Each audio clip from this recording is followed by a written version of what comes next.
François Aringuet, maire de la ville de Kourou et 6e vice-président de la CTG.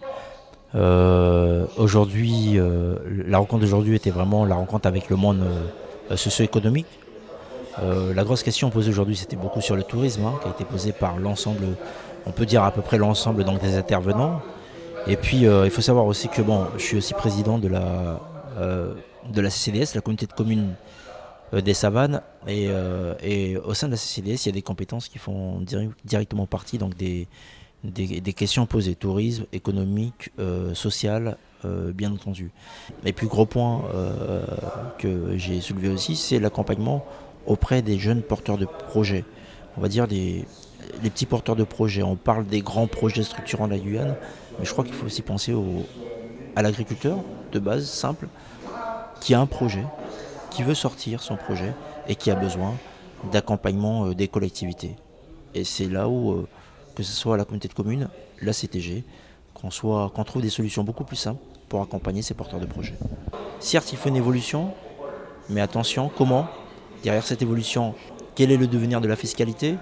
Avoir une réponse, parce qu'il ne suffit pas de dire on change, mais qui paye derrière ? C'est ça la bonne question.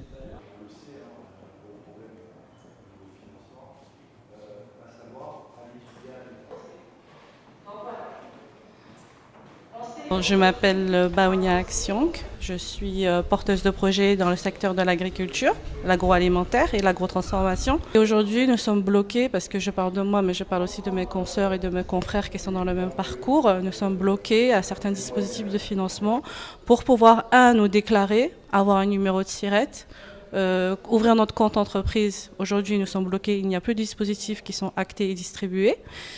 Et puis ensuite avoir au moins les premiers financements pour pouvoir rentrer en activité. 95% de la Guyane doit être réservée et sur les 5% qui restent, ça se situe sur le littoral.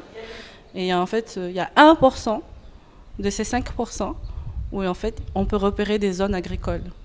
Les zones agricoles sont basées sur le littoral.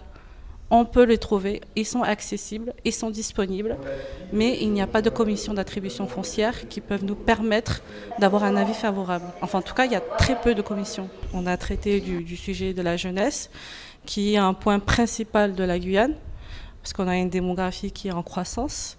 Et du coup, en fait, ce qu'on avait proposé, ce qu'on propose encore comme piste d'amélioration concernant la jeunesse, c'est de pouvoir réinsérer la jeunesse par des chantiers d'insertion, par le biais de l'agriculture.